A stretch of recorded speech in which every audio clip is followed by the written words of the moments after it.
కల్వ పువ్వు లాంటి కళ్ళు, కొటేరు లాంటి ముక్కు, దొండపండు లాంటి పెదాలు, గులాబీ రేకుల్లాంటి బుగ్గలు, నాజుకైన ఉండి లేనట్లుగా ఉన్న సన్నటి నడు, కారు చీకటి లాంటి నల్లటి పొడవైన కురులు, చంద్రవంక లాంటి వేలి గోర్లతో 2 మైళ్ళ దూరం సువాసనలు వెదజల్లే నీలిరంగు శరీరంతో, అందానికే అసూయ కలిగేంత శరీరాకృతితో. ఏంటి కవిత్వం చెబుతున్నారని అనుకుంటున్నారా? కాదండి, మొదటిసారిగా భగవాన్ వేదవ్యాసుడు మహాభారతంలో ఒక అమ్మాయి అందాన్ని పొగుడుతూ రాసిన వర్ణాలని మీకు వినిపిస్తున్నా.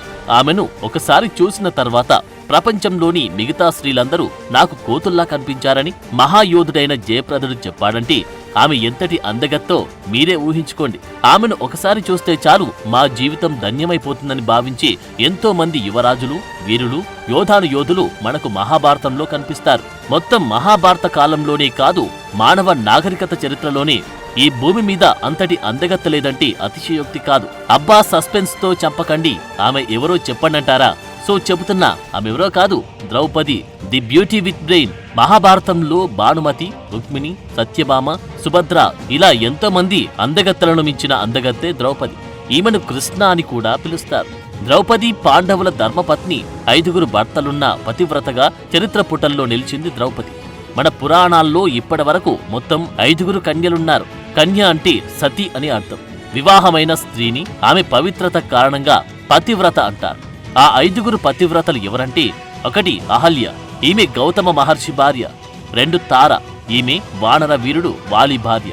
3 సీత, ఈమె రామచంద్రుడి భార్య. మండోదరి, ఈమె రావణాసురుడి భార్య. 5 ద్రౌపది, ఈమె పాండవుల భార్య. వీరందరినీ పంచకన్యలు లేదా పతివ్రతలంటారు. వీరందరి గురించి ఇంకొక వీడియోలో మనం వివరంగా చెప్పుకుందాం.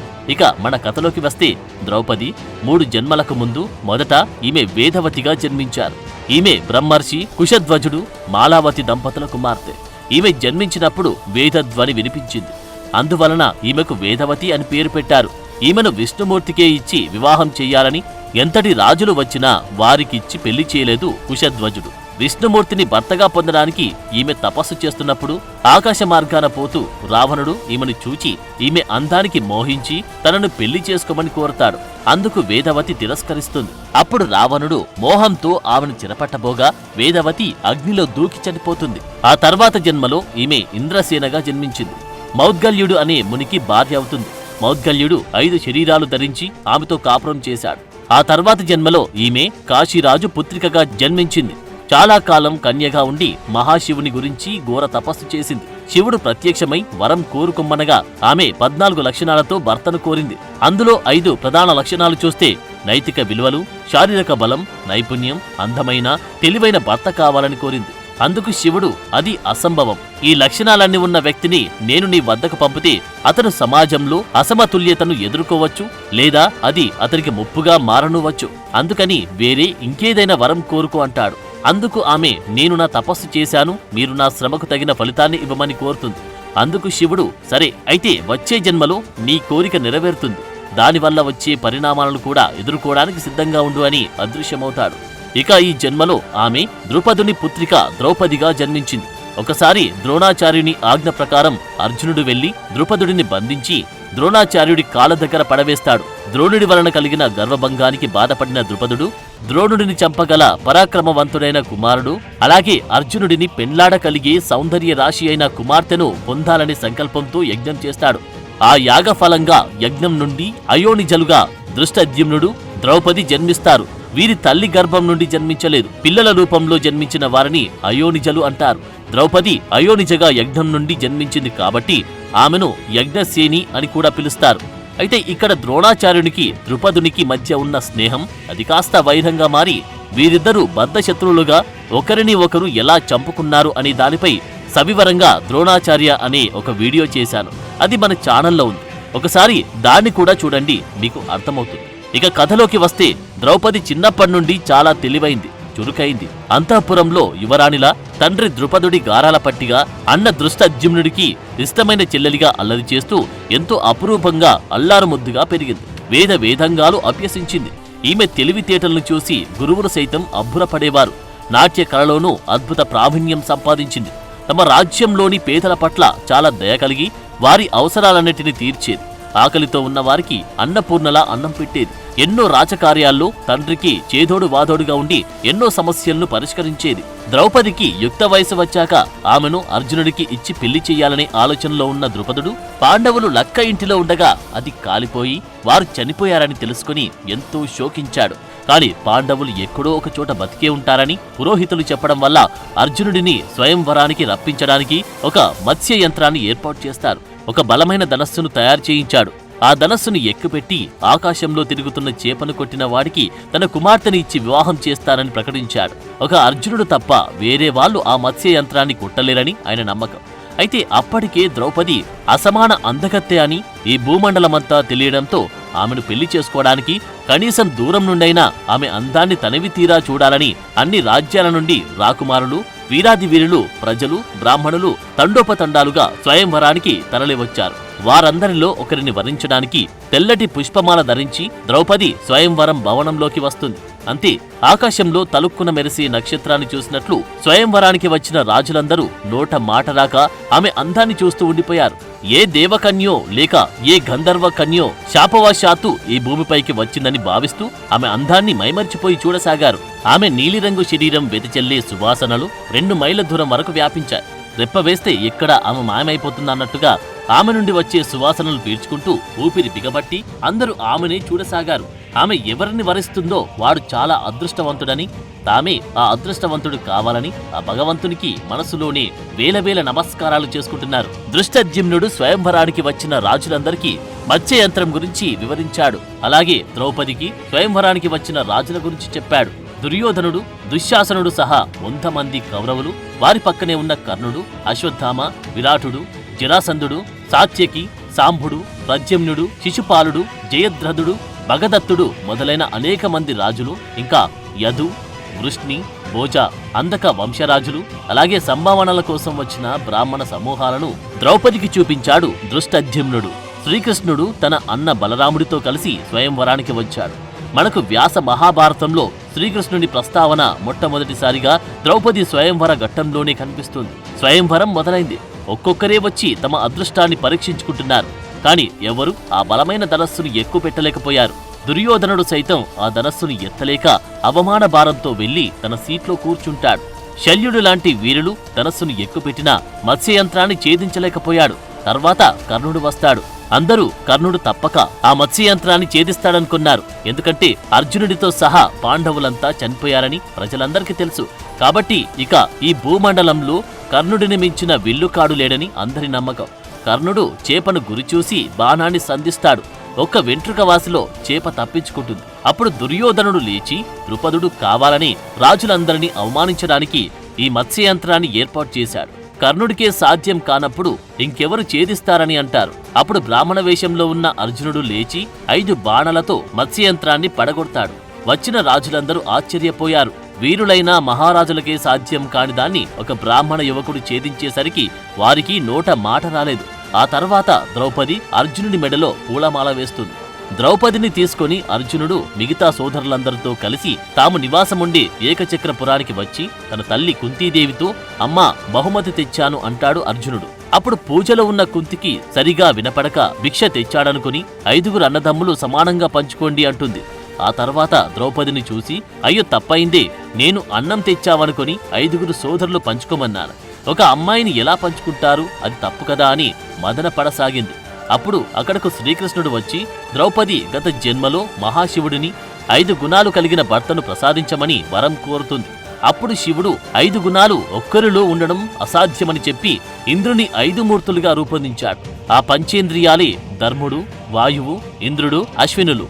వారి ద్వారా ఈ జన్మలో పంచపాండవులు జన్మించారు. కాబట్టి 5 పాండవులు ఒక్క ద్రౌపదిని పెళ్లి చేసుకోవడం తప్పు కాదు, అది విధి అని చెప్పి ద్రౌపదిని పాండవులకిచ్చి పెళ్లి జరిపిస్తాడు. పెళ్లి తర్వాత 5 పాండవులు ద్రౌపదితో కాపురం చేయడానికి కొన్ని నియమాలను రూపొందించుకుంటారు. దాని ప్రకారం ఆమె ఒక పాండవుడికి 1 సంవత్సరం మాత్రమే భార్యగా ఉంటుంది. 1 సంవత్సరం తర్వాత ఆమె తన మొదటి భర్త నుండి తనను తాను మానసికంగా, శారీరకంగా దృఢంగా తయారు చేసుకోవడానికి 1 నెల పాటు రెస్ట్ తీసుకుంటుంది. ఒకవేళ సంవత్సరం చివరలో ఆమె గర్భం దాలిస్తే బేబీ జన్మించేంత వరకు ఆమె ఒంటరిగానే ఉంటుంది. పుట్టిన బిడ్డ ఆలనా పాలన చూడడానికి బాబుకి 1 సంవత్సరం నిండేంత వరకు కూడా ఆమె ఒంటరిగానే ఉంటుంది. ఆ తర్వాత బాబుని అతని తండ్రికి అప్పగించి రెండవ భర్త దగ్గరికి వెళ్తుంది. ఈ విధంగా ఆమె 5 భర్తలతో కాపురం చేస్తుంది. ఆమె ఒక పాండవుని దగ్గర భార్యగా ఉన్నప్పుడు ఆమె గదిలోకి అప్పటి భర్తను మాత్రమే అనుమతిస్తారు. మిగతా పాండవులు ఆమె గదిలోకి ప్రవేశించకూడదు, వారి ఏకాంతాన్ని చూడకూడదు. ఒప్పందాన్ని మీరి ఒకవేళ ఎవరైనా వారిని చూస్తే వారు 1 సంవత్సరం పాటు తీర్థయాత్రలు చేస్తూ బయట అరణ్యంలో జీవించాలి. అలాగే మన జీవితం చివరి వరకు ద్రౌపదినే పాండవుల పట్టపురాణిగా ఉంటుంది. ఒకవేళ ఎవరైనా పాండవుడు ఇంకో పెళ్లి చేసుకున్నా ఆమెను ఇంద్రప్రస్థంలోకి తీసుకురాకూడదు, వారిని వారి రాజ్యంలోనే ఉంచాలి. ఈ నియమాలన్నింటికీ కట్టుబడి ఉంటామని పాండవులందరూ వాగ్దానం చేశారు. ఈ విధంగా ద్రౌపది 5 భర్తలతో కాపురం చేసింది. ఒక్కో పాండవుడికి ఒక్కో బిడ్డ చొప్పున మొత్తం 5 బిడ్డలకు జన్మనిచ్చింది. వీరిని ఉప పాండవులంటారు. అయితే ఒకసారి అర్జునుడు ద్రౌపది ధర్మరాజు దగ్గర ఉన్నప్పుడు తన ధనస్సు కోసం ధర్మరాజు గదికి వెళ్లి వారి ఏకాంతాన్ని చూసి ఒప్పందాన్ని మీరాడు. అందుకు 1 సంవత్సరం వనవాసం చేసి 3 పెళ్లి చేసుకున్నాడు. సుభద్రను అయితే ఏకంగా ఇంద్రప్రస్థానానికి కూడా తీసుకువచ్చాడు. అయితే ఇంకొంతమంది ద్రౌపదికి సూర్య భగవానుడు వరం ఇచ్చాడని, వరప్రభావం చేత ఆమె నిత్య కన్యగా ఉంటుందని, అంటే ఆమె మొదటి భర్తతో కాపురం చేసి పిల్లాడిని కన్న తర్వాత ఆమె కన్యత్వం చెడకుండా సాధారణ స్థితికి వస్తుందని, శరీరాకృతి మారదని, తద్వారా ఆమె 5 భర్తలకు బిడ్డలను కన్నా కూడా ఆమె కన్యత్వం పెళ్లికి ముందులాగానే ఉంటుందని అన్నారు. అలాగే ఇంకొంతమంది కుంతికి కర్ణుడి పుట్టుక సమయంలో ఆమె కన్యత్వం చెడకుండా ఉండేందుకు సూర్య భగవానుడు చెప్పిన మంత్రాన్ని తన కోడలు ద్రౌపదికి కుంతి ఉపదేశించిందని అంటారు. దీని ప్రకారం ఆమె ఇంకో భర్త దగ్గరకు వెళ్లేటప్పుడు అగ్నిగుండం ద్వారా నడిచి వెళ్తుందని, అప్పుడు ఆమె శరీరాకృతి నిత్య యవ్వనంగా మారుతుందని, అందుకే ఆమెను యజ్ఞసేని అని కూడా పిలుస్తారని చెబుతున్నారు. అయితే సూర్యుడి వరం గురించి వ్యాస భారతంలో చెప్పలేదు. ద్రౌపది తన అత్త కుంతీదేవిని ఎంతో ప్రేమగా సొంత తల్లిలా చూసుకునేది. కుంతి పట్ల ఎంతో అనుకువగా ఉండి ఆమెకు సపర్యలు చేసేది. అంతేకాక తనను అర్జునుడు గెలిచి తెచ్చినప్పటికీ 5 భర్తల పట్ల ఒకే ప్రేమను కనపరిచేది. వారిలో ఒకరిని పొగిడి ఇంకొకరిని తక్కువ చేసేది కాదు. తద్వారా పాండవులందరూ తమలో తాము కొట్టుకోకుండా విడిపోకుండా చివరి వరకు ఉమ్మడిగా జీవించడానికి, యుద్ధంలో ఒక్కటిగా పోరాడడానికి ద్రౌపది కారణం. ఆ తర్వాత పాండవులు ఇంద్రప్రస్థానాన్ని రాజధానిగా చేసుకుని రాజసూయ యాగాన్ని కూడా చేస్తారు. ఆ యాగం సందర్భంగా దుర్యోధనుడు ఇంద్రప్రస్థాన్ని సందర్శిస్తాడు. అక్కడ మయుడు నిర్మించిన మాయా మందిరంలోకి ప్రవేశించి అక్కడ ఉన్న అనేక వింతలు చూసి భ్రమపడి ఒక కొలనులో పడతాడు. అది చూసి నవ్విన ద్రౌపది అందేకా పుత్ర అందస్య అంటే అంధుడు కొడుకు అంధుడు అని దుర్యోధనుడిని అవమానించిందని, అందుకే దుర్యోధనుడు ఆమె మీద ఎలాగైనా పగ తీర్చుకోవాలనుకున్నాడని అంటారు. ఈ కథ కేవలం జానపద సినిమా కథ మాత్రమే. వ్యాస భారతంలో దీని ప్రస్తావన లేదు. ఇది మొత్తం బూటకపు కథ. పాండవుల ఆధిపత్యాన్ని చూసి కన్నెర్ర చేసుకున్న దుర్యోధనుడు వారిని హస్తినాపురానికి పిలుస్తాడు. అక్కడ ద్రౌపది దుర్యోధనుడి భార్య భానుమతితో సొంత సోదరితో ఉన్నంత ప్రేమగా స్నేహంగా ఉంటుంది. అలాగే మామ ధృతరాష్ట్రునితోనూ అత్త గాంధారితో చాలా బాగా మాట్లాడేది. వారిని ఎంతో గౌరవంగా చూసుకుంది. వారు కూడా ద్రౌపది అణుకువకు ఆమె తెలివితేటలకు ముగ్ధులై సొంత కోడలులాగానే ప్రేమగా చూసుకున్నారు. తర్వాత కుటిల బుద్ధితో ఉన్న దుర్యోధనుడు తన మామ శకుని చేత ధర్మరాజుతో పాచికల ఆట ఆడిస్తాడు. అందులో ధర్మరాజు తన సమస్త రాజ్యాన్ని పోగొట్టుకుంటాడు. అంతేగాక తనతో పాటు తన తమ్ముళ్లను ద్రౌపదిని పందెంలో ఒడ్డి ఓడిపోతాడు. అప్పుడు దుర్యోధనుడు తన దాసి అయిన ద్రౌపదిని సభలోకి ఈడ్చుకురమ్మని తమ్ముణ్ణి కోరగా దుశ్శాసనుడు ద్రౌపదిని జుట్టుపట్టి సభలోకి ఈడ్చుకు వస్తాడు. సభలో ఉన్న పెద్దలందరితో ద్రౌపది ధర్మరాజు తానోడి నన్నోడేనా లేక నన్నోడి తానోడేనా నా ప్రశ్నకు సమాధానం చెప్పమంటుంది. ధర్మరాజు ముందు తాను ఓడిపోయినప్పుడు నన్ను పందెంలో కాసే అర్హత అతనికి ఎలా ఉంటుంది అని ధర్మ సందేహమైన ప్రశ్నను అడగగా సభలోని పెద్దలెవరూ ఆమెకు సమాధానం చెప్పలేకపోతారు. దుర్యోధనుడు ఆమెను కూర్చోమని తన తొడను చూపించాడు. అప్పుడు భీముడు దుర్యోధనుడి తొడలు విరగొడతానని ప్రతిజ్ఞ చేస్తాడు. తన జుట్టు పట్టి సభలోకి ఈడ్చుకు వచ్చిన దుశ్శాసనుడు చచ్చేంత వరకు తన జుట్టు ముడివేయనని ద్రౌపది చెప్పగా దుశ్శాసనుడి గుండెలు చీల్చి ఆ రక్తంతో ద్రౌపది జుట్టు ముడివేస్తానని భీముడు శపథం చేస్తాడు. అప్పుడు దుర్యోధనుడు ద్రౌపదిని వివస్త్రను చేయమని చెప్పగా దుశ్శాసనుడు ఆమె చీరను లాగుతాడు. ఈ అన్యాయాన్ని వికర్ణుడు, యుయుత్సుడు, అశ్వత్థామ మాత్రమే ఖండించారు. మిగిలిన పెద్దలందరూ తలలు దించుకొని మౌనంగా ఉండిపోయారు. అప్పుడు ద్రౌపది శ్రీకృష్ణుణ్ణి ప్రార్థించగా కృష్ణుడు ఆమెకు చీరనిచ్చి రక్షిస్తాడు. అంతకుముందు ఏ మహారాణికి జరగని అవమానాలు నిండు సభలో ద్రౌపదికి జరిగాయి. తర్వాత ద్రౌపదికి జరిగిన అవమానానికి చింతించిన ధృతరాష్ట్రుడు ఆమె భర్తలకు బానిసత్వం నుండి విముక్తి కలిగించడంతో పాటు వారు పోగొట్టుకున్న వారి రాజ్యాన్ని వారికి తిరిగిస్తాడు.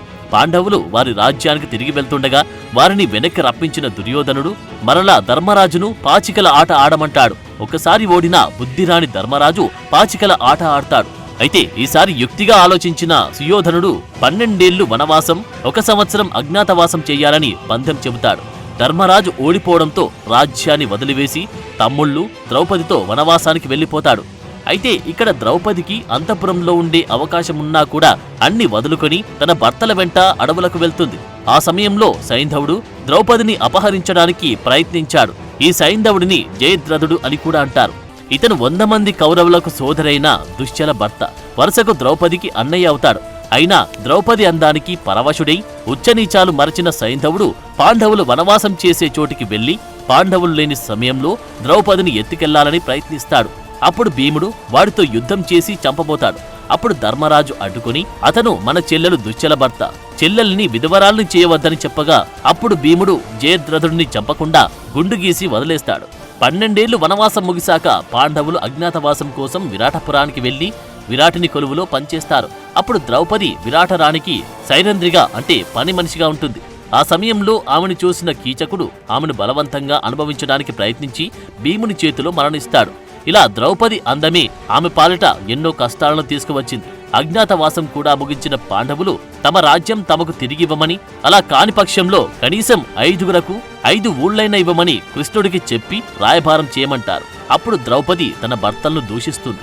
రాజ్యం వీరభోజ్యం, మహావీరులైన మీరు యుద్ధం చేసి మీ రాజ్యాన్ని మీరు గెలుచుకోకుండా 5 ఊర్లు ఇచ్చినా చాలంటారా? మీకు చేతకాకపోతే చెప్పండి, నేను నా తండ్రి ద్రుపదుడి వద్దకు వెళ్లి నా అన్న దృష్టద్యుమ్నుడితో దుర్యోధనుణ్ణి ఓడించి నా ప్రతిజ్ఞను నెరవేర్చుకుంటానని చెప్పగా అప్పుడు భీముడు ఆమెకు సపోర్టుగా మాట్లాడతాడు. చివరకు ద్రౌపది అభిప్రాయం ప్రకారం శ్రీకృష్ణుడు హస్తినాపురానికి రాయబారానికి వెళ్లి అక్కడ దుర్యోధనుణ్ణి రెచ్చగొట్టినట్లు మాట్లాడతాడు. కృష్ణుడి మాటలకు కోపగించుకున్న సుయోధనుడు సూదిమెన మోపినంత భూమి కూడా పాండవులకు ఇవ్వను, చేతనైతే యుద్ధం చేసి గెలుచుకోమంటాడు. చివరకు 18 రోజుల పాటు కురుక్షేత్ర సంగ్రామం జరుగుతుంది. 18 అక్షౌహిణుల సైన్యం దారుణంగా తుడిచిపెట్టుకుపోతుంది. నిండు సభలో ద్రౌపదికి జరిగిన అవమానానికి కారణమైన వారు, అది చూసిన వారు అందరూ దారుణంగా పాండవుల చేతిలో మరణిస్తారు. ద్రౌపదిని ఎత్తుకెళ్లాలని చూసిన జయద్రథుడిని అర్జునుడు చంపగా దుశ్శాసనుడు గుండెలు చీల్చిన భీముడు అతడి రక్తాన్ని ద్రౌపది జుట్టుకు రాసి ముడివేస్తాడు. తర్వాత దుర్యోధనుడు తొడలు బద్దలు కొట్టి చంపి తన ప్రతిజ్ఞ నెరవేర్చుకుంటాడు. తనను అవమానించిన వాళ్ళంతా చచ్చారని సంతోషిస్తున్న ద్రౌపదికి ఆ సంతోషం ఎంతోసేపు నిలవలేదు.